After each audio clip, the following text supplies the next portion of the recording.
Testing, testing. Testing, hello.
Miyazaki started his career from the very bottom of the artistic hierarchy as an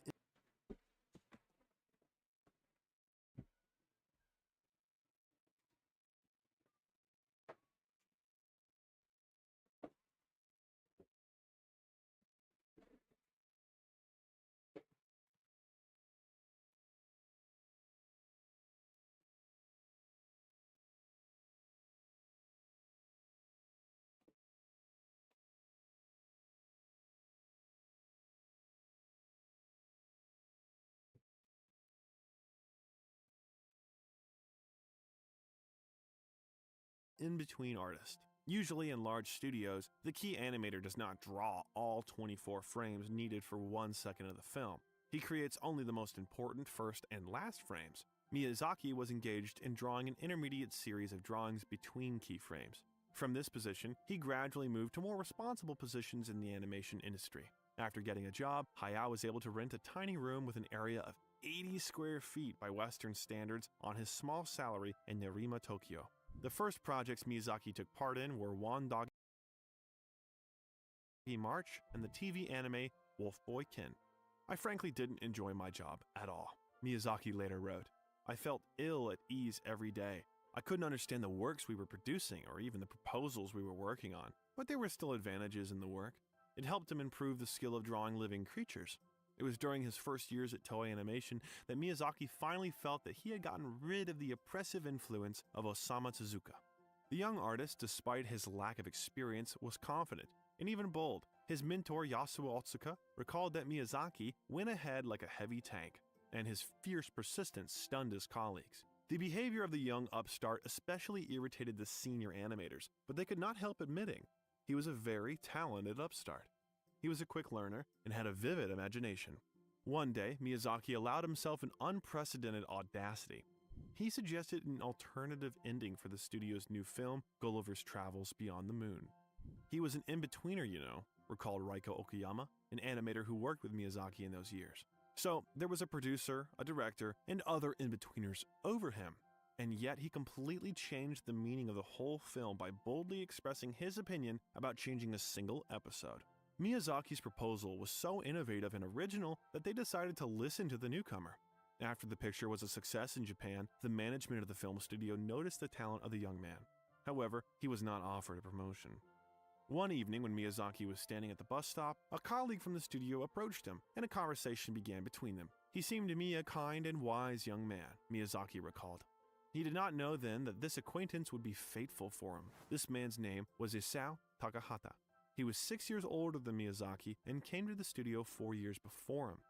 After a while, Takahata will become one of the most famous and respected Japanese directors. If you are a fan of animation, you probably know at least one of his works. Grave of the Fireflies and his other film, The Tale of the Princess Kaguya, will even be nominated for an Oscar.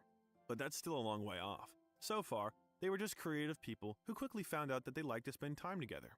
We became friends right away. We talked about everything in the world, from the cartoons we want to create to life in general. And when we started working together, I realized how talented this person was. It can be said that Isao took Miyazaki under his wing. It was in him that Takahata saw his right hand, the perfect extension of himself, a person capable of expressing in the language of animation what Takahata personally could not. They started working on the same projects. Since Takahata had more experience, he helped Miyazaki get used to the industry. Moreover, both of them were students of the famous Japanese animator Yasuo Otsuka. He taught me the fascination of animation, as well as how to begin developing the eye of an animator. Miyazaki talked about Otsuka. In Isao Takahata's directorial debut, The Great Adventure of Horus, Prince of the Sun, Miyazaki was engaged in scene design and key animation. 自分たちの仕事をやりたいっていう気持ちが強くあった時期があるんです。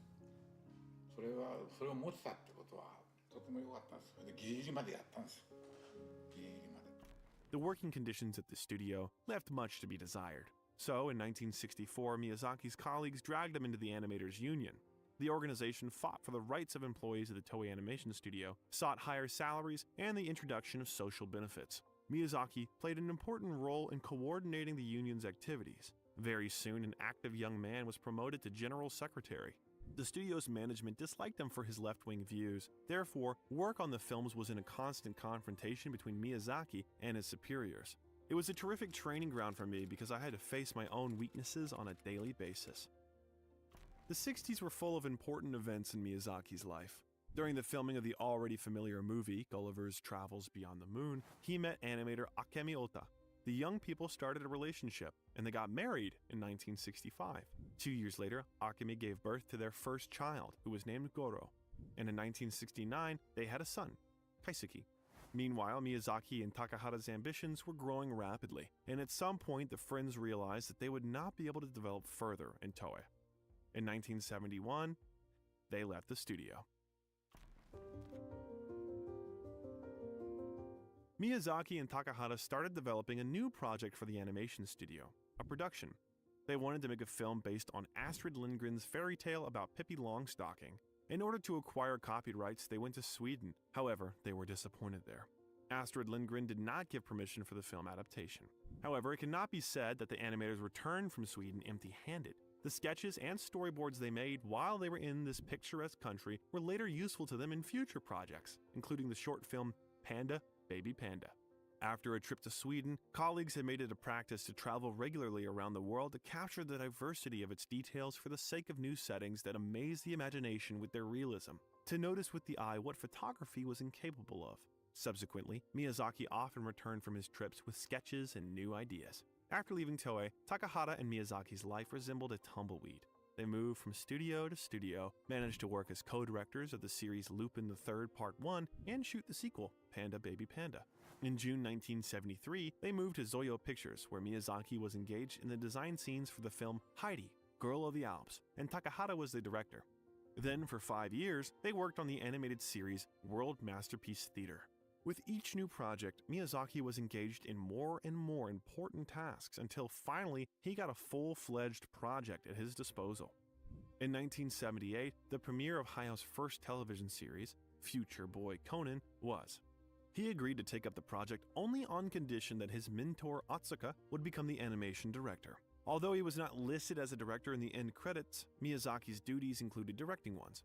Due to the need to meet the strict deadlines, Miyazaki took on everything at once. He performed directing functions, created storyboards, characters, and was responsible for the setting and mechanical design.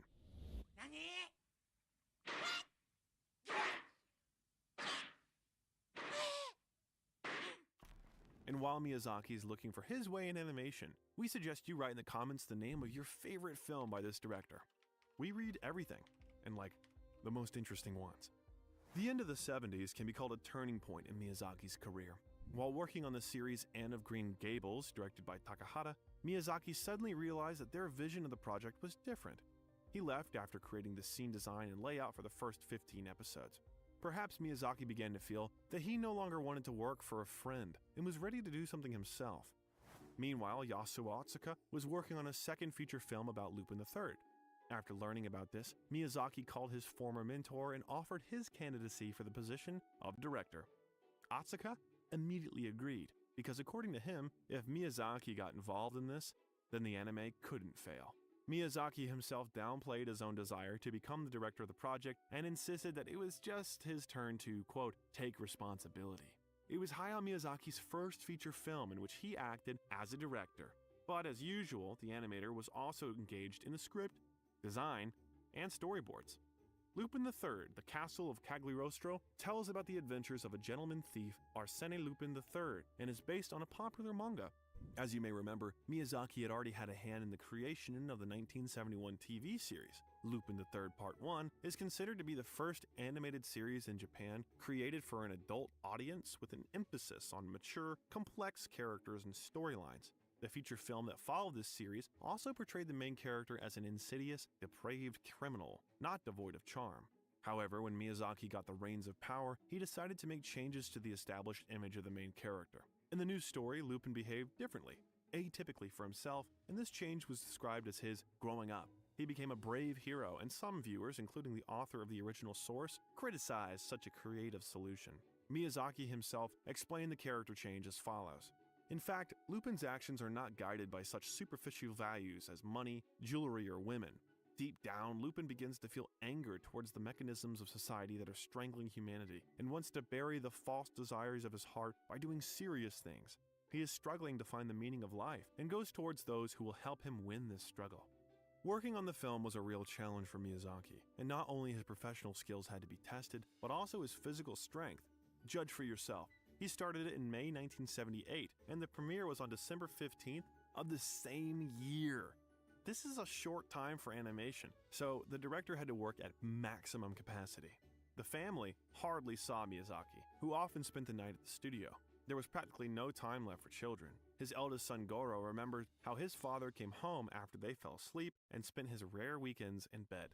随分仕事が忙しいからとかさ、いろんなことでそういう時間を逃げたっていうんじゃないんだけどね、結果的にはそうなったっていう。だから俺がもういなくなってしまったチビに申し訳ないことしたなと。Akemi had to play the role of both mother and father. My wife finished housework and often did what dads usually do. For example, she taught boys to fly a kite or a spinning top. On weekends, she and the boys sometimes went hiking. Initially, the couple planned that Akemi would continue to work. She was a little older than Hayao, and by the time the children were born, she had already become a recognized animator with a salary higher than her husband's. Miyazaki often asked Akemi for advice, but things didn't go the way they planned. Initially, they really both worked, and the children went to the garden, but then the couple found out that their sons were getting tired there and someone would still have to stay at home with them. At that time, Miyazaki's career was rapidly going uphill. Besides, the deeply patriarchal family and employment system in Japan did not encourage such a division of responsibilities in which the wife worked and the husband stayed at home with the children. As a result, Miyazaki had to break his promise and ask his wife to become a housewife. This was far from the first case in the animation industry of those times. Women in this profession usually had to make a choice between a career and a family. Akemi has never publicly condemned their marriage, but in an interview, Miyazaki made it clear that his wife never forgave him. He admitted that he was not a model husband and father and repented of breaking the promise. The sacrifice of his wife allowed Miyazaki to focus on his career. Initially, Lupin III, The Castle of Cagliostro, was not successful at the box office. Many believe that the reason for the failure was the stylistic difference between the film and Lupin III Part 2, as well as the increased popularity of science fiction animation in those years, which displaced other genres from cinemas. However, soon, Lupin III, The Castle of Cagliostro, was still appreciated. The film was highly praised by critics, and after being rebroadcast on television, it found success among the audience. Now the film is considered an animation classic, the best part of a series of manga adaptations. The Castle of Cagliostro has had a great influence on animators and directors around the world, including John Lasseter, the director without whom you would not have seen Toy Story, Cars, and many other Pixar cartoons. Lasseter would later become a good friend of Miyazaki. As a recognition of his talent, the director received the Ofuji Noburo Award at the 1979 Mainichi Film Awards ceremony. After that, Miyazaki decided to focus on drawing manga. He always did this when there was no opportunity to make films. Miyazaki published his first manga back in 1969 under the pseudonym Saburo Akitsu. People of the Hello. Desert was a multi-series story that was published in a children's weekly newspaper called Boys and Girls Newspaper. The action takes place in the steppes of Central Asia of the 11th century. The story describes a war between two nomadic tribes and the consequences of the war for people. Themes include the devastation of war, betrayal, and the ugliness of human nature in desperate situations. Some fans believe that this manga formed the basis of his next work, Nausicaa of the Valley of the Wind. It was just this post-apocalyptic manga that Miyazaki started after the filming of the Castle of Cagliostro. But before moving on to the story about Nausicaa, we need to introduce another important character into our story, without whom Hayao Miyazaki's career would definitely be different, and without whom several of his important films would not have appeared. And there would not have been a Ghibli as we know it either. One day, a young editor, Toshio Suzuki, turned to Takahata and Miyazaki with a request to publish an essay in the first release of a new animation magazine called Animage. It was 1978. The animators were immersed in work on Hull's Prince of the Sun, What's the and video? the offer was refused. A year later, You know Studio Ghibli, the animation studio, and how Miyazaki. I guess it just talks about the history, or how he became popular, or whatever. Oh cool.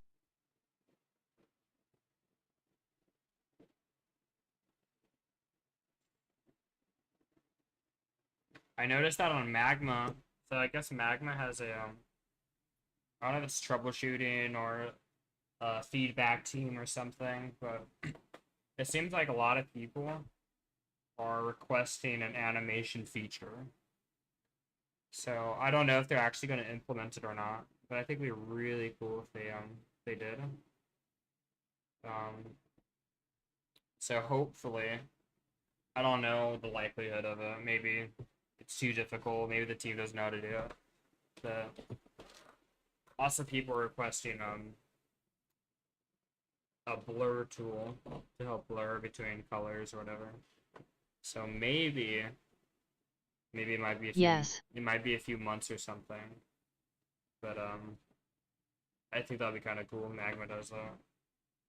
I don't know if they had. I'm pretty sure the team has looked Need at a blur tool. Oh yeah, need a blur tool. Seems like a lot of people use blur tools. I never used it before.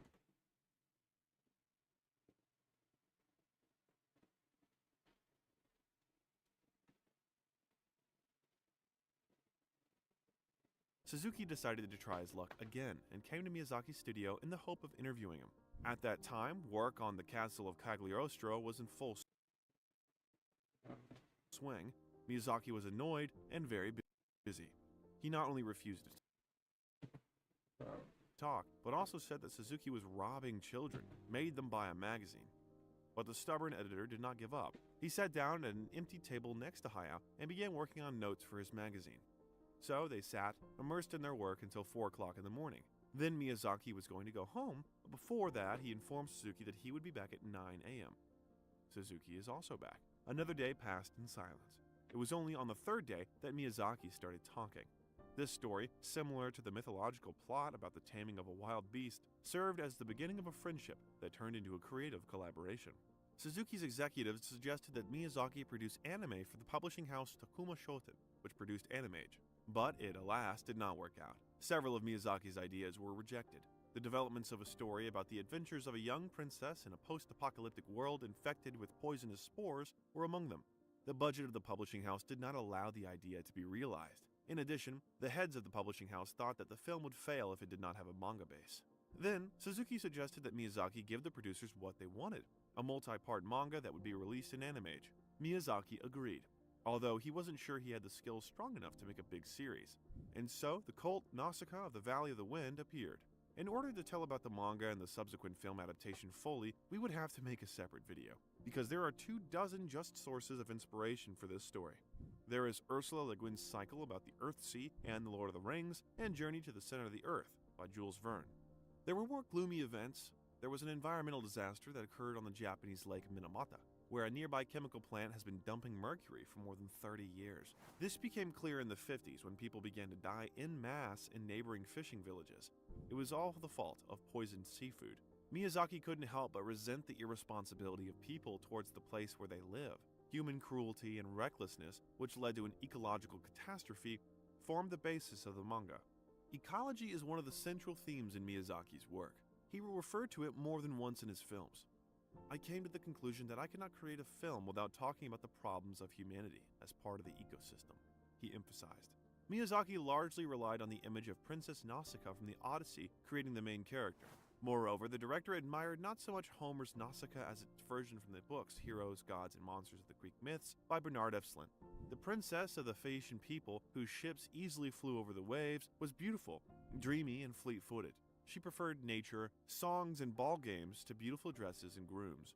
Miyazaki's Nausicaa does not swim on the waves, but skillfully controls the glider, maneuvering among the airflows. She faces an extremely difficult task: to revive a world devastated by war. Another source of inspiration for Miyazaki was the Japanese legend of a princess who, instead of dreaming of a handsome prince, studied insects. Nausicaa is a brave, determined girl, capable of compassion and mercy. She not only honors the forest, but loves it, protects it, and pities every living creature hiding under the crowns of its poisonous trees. The young princess turned out to be a really breakthrough heroine. At a time when Disney princesses were still dreaming about true love and did not think about feminism, Miyazaki had already created a princess whose dreams of anything but a handsome prince. And he also masterfully wields a blade, not only pulls the dying out of the fire without fear and carries the heavy burden of the ruler with dignity. The job was difficult, and Miyazaki secretly hoped that the magazine would close quickly and relieve him of this duty. He had to combine work on the manga with filming the animated series Sherlock Hound. He often worked on films during the day and then drew manga from midnight to 4 in the morning. It was because of Miyazaki's parallel work on 2 projects that Nausicaa became the first commercial manga in history partly drawn in pencil. Usually, manga artists use fountain pens, while animators make storyboards with a pencil. But it was difficult for Miyazaki to switch from one technique to another. It slowed down the process. Therefore, Animage waved their hand and allowed Miyazaki to draw how it was convenient, as long as he could finish on time. The manga gained so much popularity among readers that the editors were bombarded with requests for a film adaptation. Finally, the directors of Takuma Shoten realized that they should give Miyazaki a chance. Miyazaki accepted the offer of a film adaptation without much enthusiasm. The producers first wanted to create a series of 5-minute videos or a 15-minute short film. Miyazaki liked the idea of creating a full-fledged animated film more, but at that time, it was a very risky decision. This is because a lot of time is spent on the production of one film, and one box office failure can lead to the bankruptcy of the entire studio. But Takuma Shoten still agreed. Miyazaki started working on the film in May 1983. At the age of 42, Miyazaki had another turning point in his career. After his previous film failed at the box office, he invested everything in creating a new one. It would either make his career or ruin it. Miyazaki understood that in such a difficult task, he could use a comrade on whom he could rely. Takahata, after much persuasion, became the executive producer of the film. Suzuki also played an equally important role in the production. Miyazaki consulted him on many issues, from the complexity of the drawing style to the final scene, which Suzuki convinced him to change. We don't want to spoil this story, but still say that the original version was sadder. Suzuki believed that such a finale deprives the audience of catharsis. It should be noted that the manga, in comparison with the film in general, was more complex and gloomy, and the fact that the work was not yet finished at the time of the beginning of the film adaptation greatly complicated the task. Miyazaki had to remake this intricate, epically structured, and still far from finished manga into a 2-hour family entertainment animated film, somehow connecting all the disparate parts. Joe Hisaishi was invited to the position of composer, who would later work on all of the Miyazaki movies. This is how the creative team has developed, which in the future will give the world more than one beautiful work. There were a lot of talents among the animators working on the project, but we would like to single out Hideaki Anno, who 12 years later would become famous for his Evangelion. He drew a complex God Warriors attack sequence which, according to Toshiya Suzuki, was a high point in the film. Miyazaki has a warm relationship with Anno. He is one of the few modern animators whose work Miyazaki praises. For some time, the master even planned to make Anno his successor. Hideaki recalls working on the film with humor. When we were creating Nausicaa, Mia-san took my cassette player without permission and continued to play the same music on it every single day. Then, when the player jammed the cassette and confused the tape so much that it was no longer possible to open the slot, he said, "It broke, so I'm returning it to you." He's a really crazy old man. Mia-san, as his colleagues often called Miyazaki, did not change his principles. He worked like an ox and demanded the same from other animators. Throughout his career, Miyazaki was most afraid of embarrassing himself. He was scared to death by the prospect of making a bad cartoon. Therefore, he squeezed all the juice out of his most talented animators.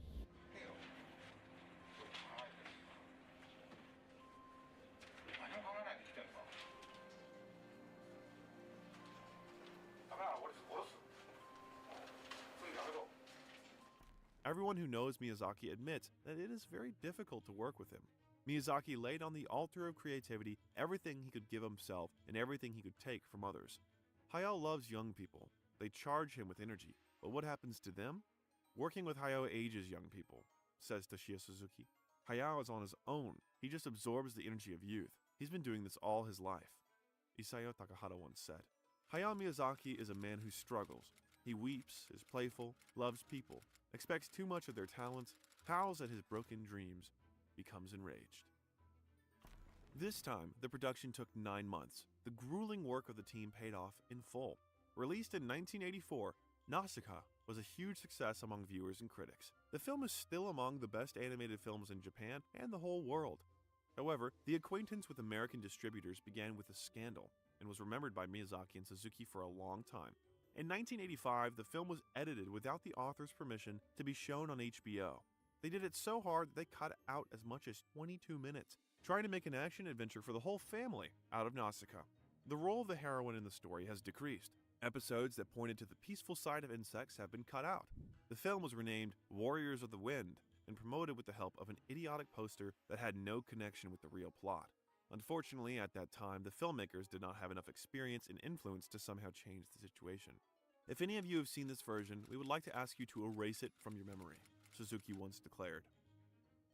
Miyazaki continued to create his manga until 1994.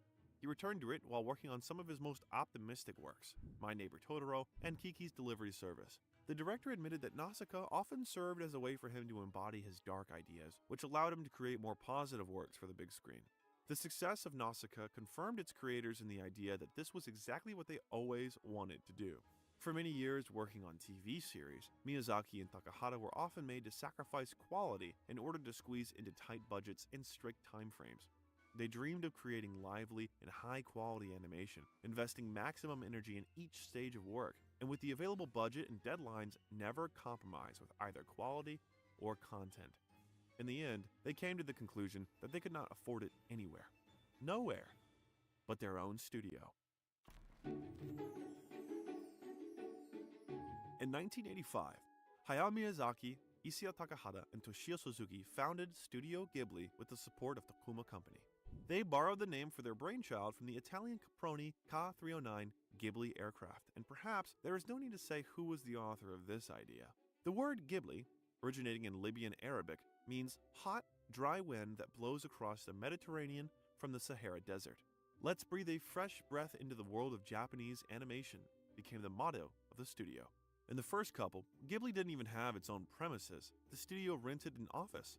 Ghibli differed from other anime studios, in fact, that it was aimed at creating high-quality, full-length anime, while their competitors worked mainly on television series and OVAs, occasionally releasing full-length films.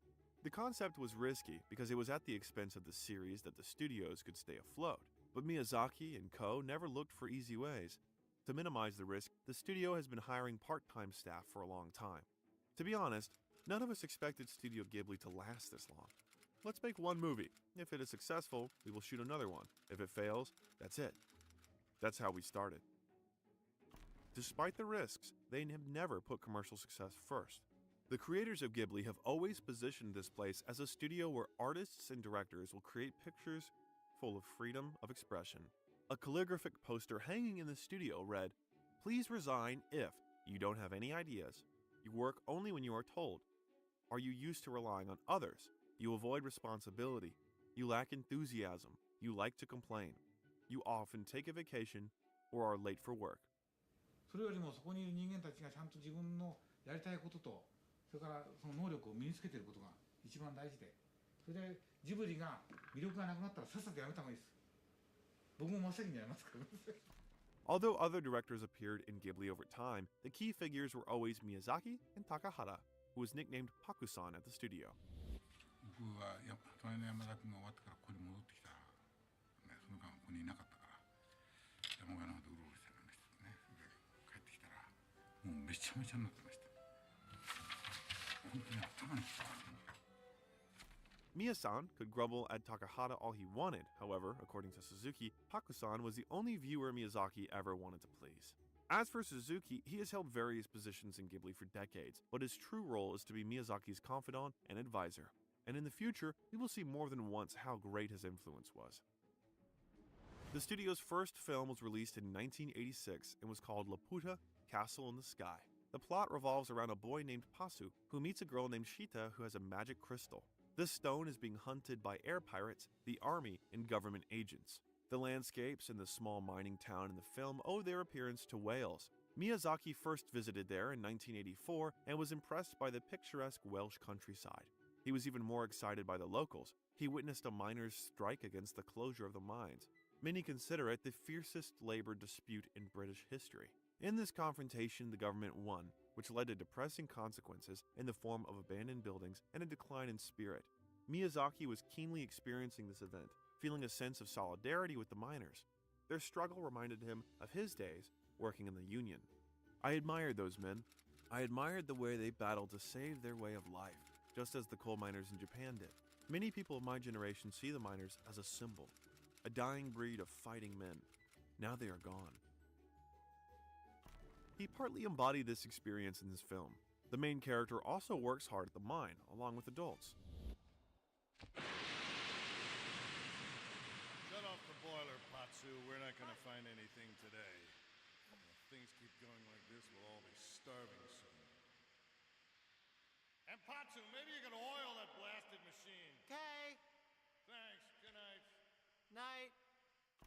The film is also interesting because it showed an atypical villain for Ghibli, Colonel Muska. Both before and after Laputa Castle in the Sky, antagonists in studio films rarely turned out to be such inveterate scoundrels. Miyazaki is not one of those who divides the world into black and white. He's not going to lie to anyone and simplify stories just because his target audience is children. His villains are multifaceted. Some of them even get kinder at the end of the films, become harmless, or reveal themselves from a new positive side. Miyazaki's heroes show unprecedented generosity and humanity towards their enemies, and it is partly this atypical behavior that eventually disarms the villains. But the main antagonist in Laputa Castle in the Sky is a real bad guy who doesn't care about other people's lives. He is a ruthless and immoral man, and there is no doubt that if the most powerful weapon in the world falls in his hands, he will certainly use it for his own purposes. A superior being such as myself has only one option. Burn them. Don't you agree, Princess Lushita? Miyasan once called Muska not quite finished.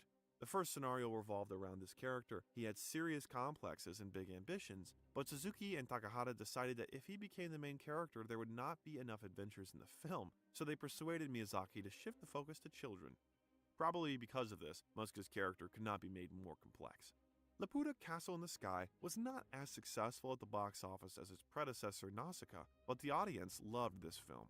After the release of Laputa Castle in the Sky, the studio faced a difficult choice. At that time, Takahata was working on Grave of the Fireflies, a brilliant but heartbreaking film about World War II. Miyazaki, in turn, wanted to make My Neighbor Totoro, a film about two sisters who, after moving to a house near the forest, get acquainted with local spirits.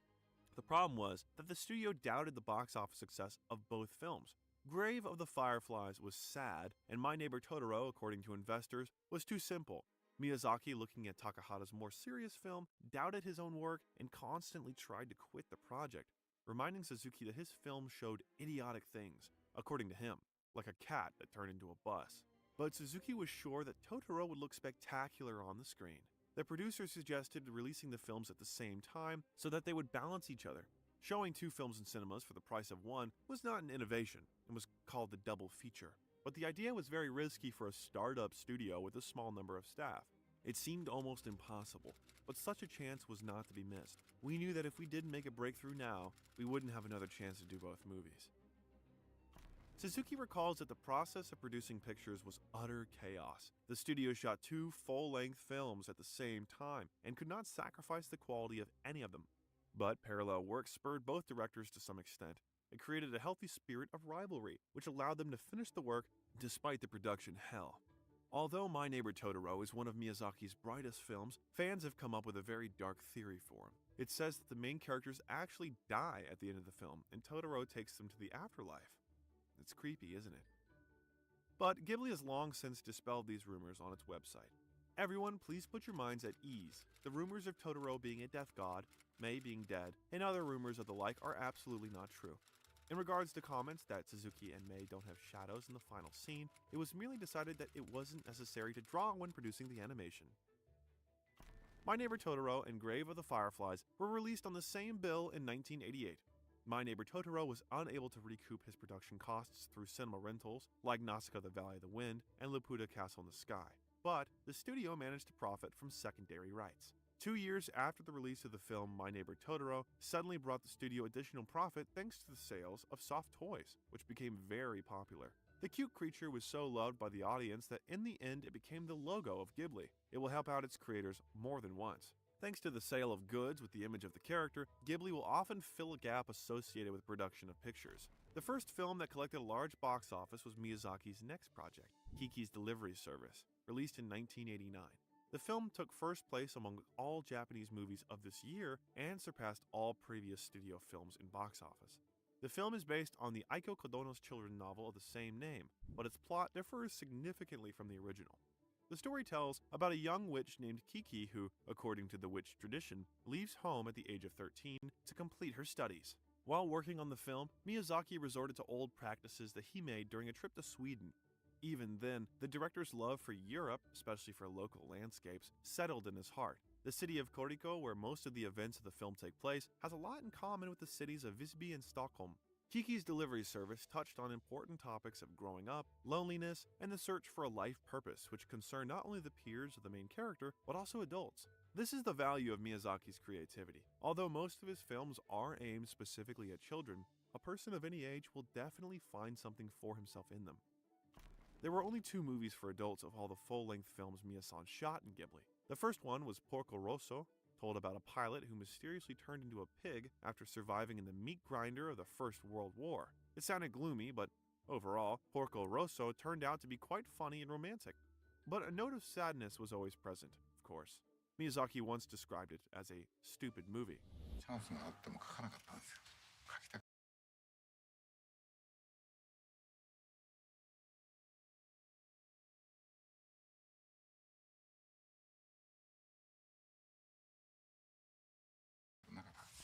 Then why did he make it, you might reasonably ask? The answer is very simple. Because he wanted to do this. Long before the start of work on the film, Miyazaki admitted, "The truth is that I am happy when I write stupid stories of planes and tanks in magazines. But animation requires enormous teamwork. A movie can only be made by an organization, and it is difficult to get them to work on a frivolous project. So sometimes I dream of making a stupid movie with my own money, a video that wouldn't even allow me to recoup my expenses." The stupid film, released in 1992, once again revealed Miyazaki's love and boyish enthusiasm for airplanes, but at the same time carried a powerful anti-war message. Thanks for the offer, but I'd rather be a pig than a fascist. This film also had a literary basis. Miyazaki shot it based on his own 15-page manga from 1992 called The Age of the Flying Boat. Of course, there were difficulties in production. This time, the stumbling block was that when Miyazaki started work on the film, all the animators of the studio were busy on another project, only yesterday. Due to the lack of extra hands, Miyazaki had to start Porco Rosso alone. Of course, he wasn't thrilled. "Are you saying that I have to be a producer, director, and assistant at the same time?" he complained. But there were such circumstances. Perhaps in order to reduce stress, in the midst of work, Miyazaki suddenly suggested to his colleagues a crazy idea at first glance. "Let's build a new studio." It was quite in his style. When he is faced with a problem, trying to solve it, finding an even bigger problem. When Mia-san voiced the idea, some twisted their finger at the temple, but most of them, after listening to the arguments, still agreed. An expanding studio needs good employees, and good workers need a comfortable space. It's that simple. Miyazaki started work on two things at the same time. In parallel with his work on Porco Rosso, he sketched drawings of the new studio with his own hands, held meetings with builders, embodying his vision, conferred, checked, selected materials, and made a verdict. The studio was ready almost simultaneously with Porco Rosso and was located in the Koganai district. But why was it exactly there? The fact was that by choosing a site, Suzuki and Mia-san decided to look for the area between their houses. With Miyazaka located in Tokorozawa and Saitama Prefecture, just north of the capital, and Suzuki located in Tokyo's Ebisu, they searched for places in between, but slowly things began shifting towards Tokorozawa, until they finally settled on Kogane. One day, after another viewing of the location for the studio, colleagues decided to take a little walk around the neighborhood. At some point, Hayao suddenly stopped in front of a house and looked at it for a long time. When Suzuki asked what was going on, Mia-san explained that this was where his first love lived. He said that the girl rejected him right in front of this house, and remembered how after that, in frustrated feelings, he walked for a long time to Musashi Sakai Station. Miyazaki asked Suzuki to walk with him to the same station again, which they did. From that day on, Kogane became home to Ghibli. In addition to directing, Miyazaki continued to create manga and was Bro. involved in working on other Ghibli films. For example, Hello. in Whisper of the Heart. Hello. Oh, wow. What's up?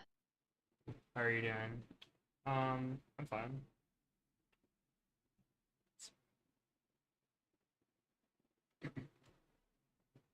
Following since April 2022. Ilio 42. 2022. That was a while ago, dude. How are you doing? I must have been like playing chess or something when you saw me. Which was directed by his longtime. Oops. Nothing much. Just I'm creating animatics or just animations for a game I'm working on right now. And at the top right of the screen, we have a magma. It's a canvas that if you guys want to join it, you guys could join it. But currently we have Liz the lemon working on it. Let me see if we can,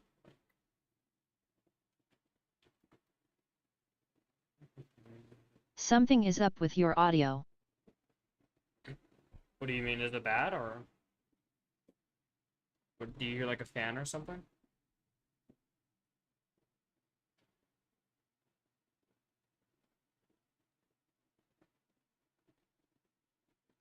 You're about 1/3 the volume of the TDS. Oh, alright, how about now? Is it like, am I too quiet or is it just the TDS is too loud?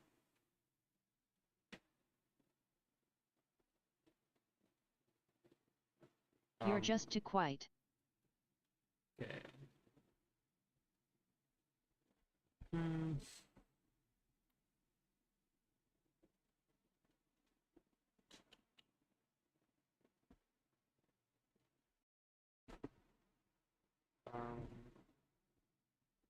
Nice art though.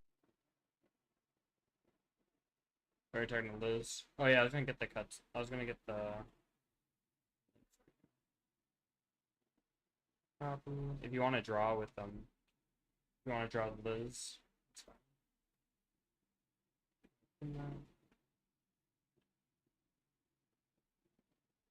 I think it just might be my voice. I'm just quiet. I don't have too much energy at the moment, but I think it might just be my voice right now. I did increase the volume of the TDS. I mean, I just decreased it right now, but I don't know. Maybe it might be just doing something else. I don't know.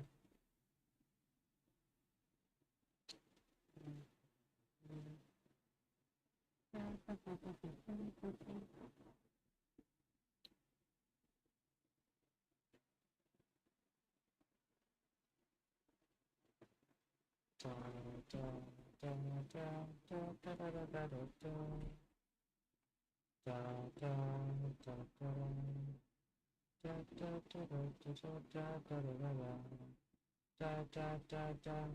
Is audio better now? Is it good? Good, good, good, good. I don't know. I don't know if you're still watching me.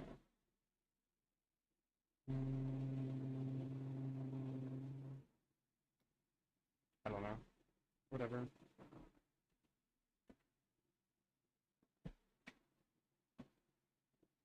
Da, da, da, da, Sounds da. good. Okay, sounds good.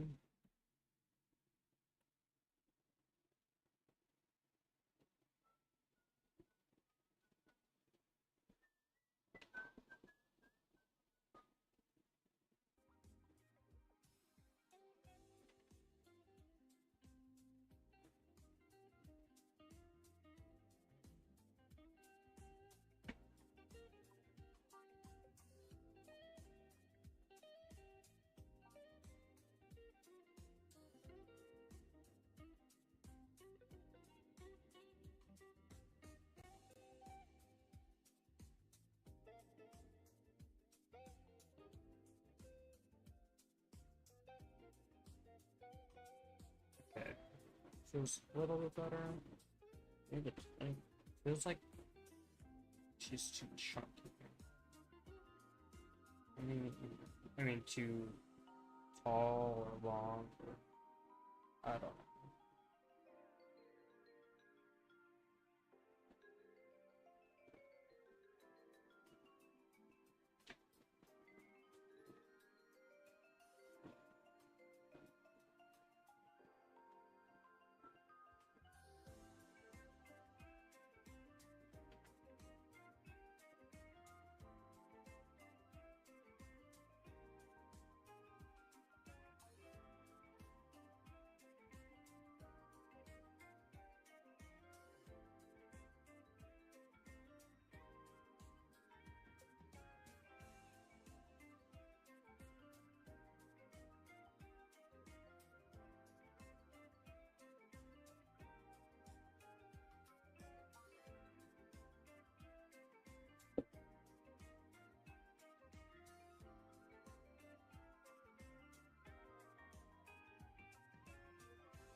It's scary right now because I got 300 followers, but it's like right on 300.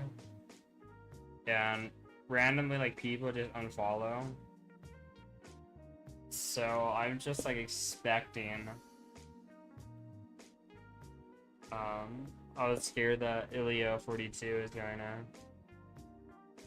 Oh, I'm sure they left. I don't know if they left or not, but I was kind of scared that they're like, wait a minute, I followed you because you like chess, or I followed you because Minecraft or whatever. They're like, oh, it doesn't seem like you're doing that as much. So I was afraid of like getting that follow back to like 299. Like, no. And he's like, oh yeah, your audio is not too good. I'm like, oh no.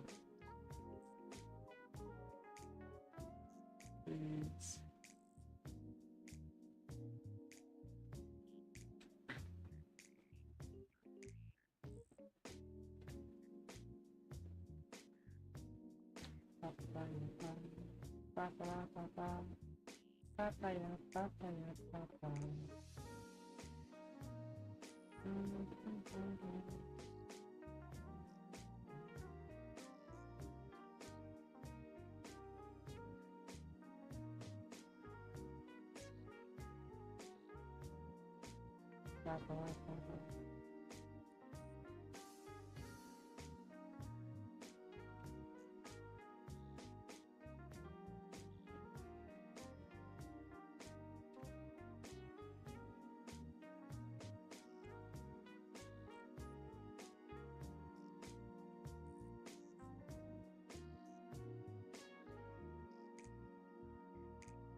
Excuse me.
What the heck?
Hi Green.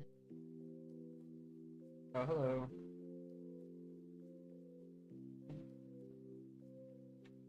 Bean. Green bean.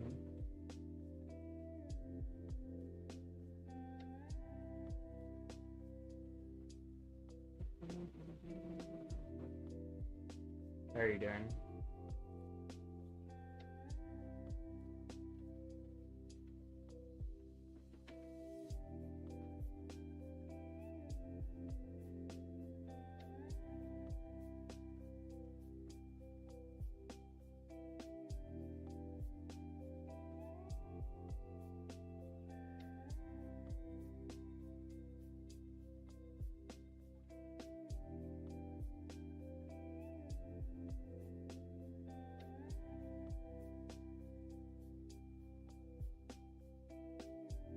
I want to add. You want to add? Well, you do? What do you...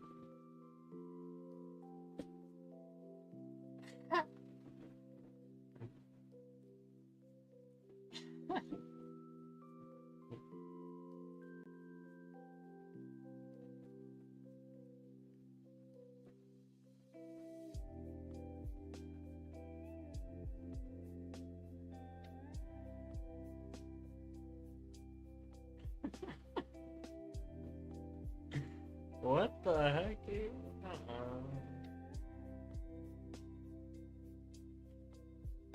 That's funny.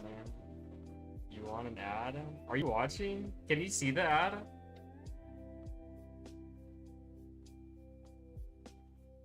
I have 5k left, still give my ad, Bean Man. There is no ad. What? Ad time. Wait, let me try something. I think I could do that.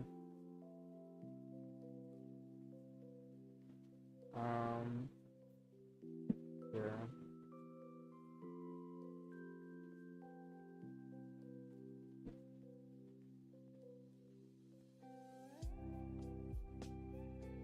Did the ad go? Was there an ad that ran? No. What? I don't know. I don't know what's going on then. What? Smiley face. Good. Good, huh? Well, Sana just lost 1700. I can make. Rip my points. I don't know if I can't redeem them. I could lower. The best I could do is lower the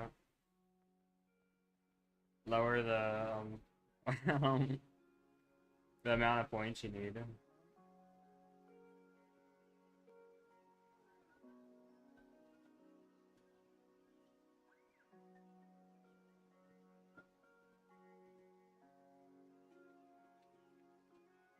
Cool animation. Oh, you think so? Thanks.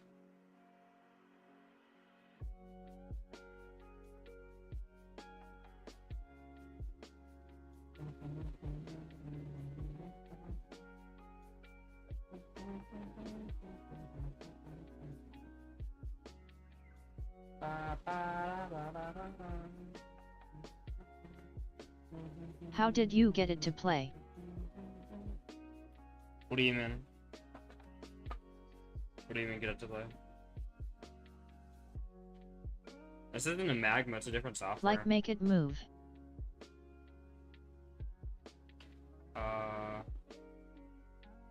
There's just a... I just press enter. This is on Adobe Animate. Oh.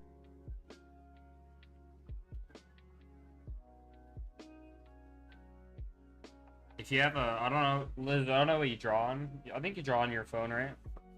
You can't really, if you have a Windows device, I can show you how to pirate it. I sent Sana a link. If Sana wanted to do this. I don't know if she does or not, but...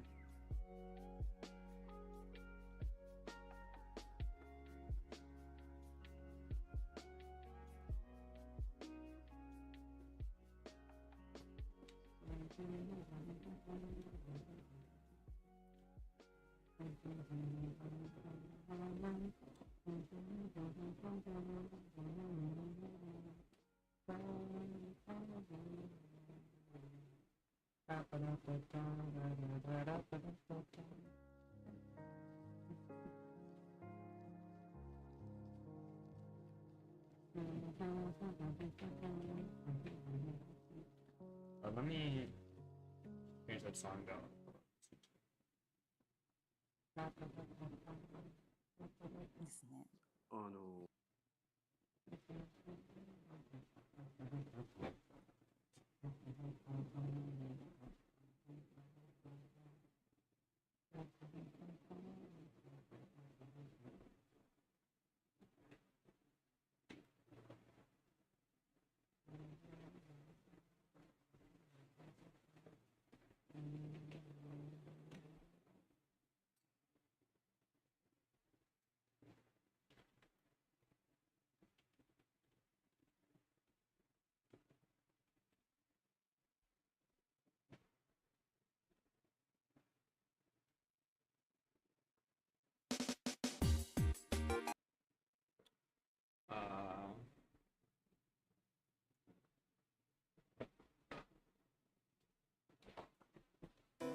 Ay, ay, ay, ay.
Oops.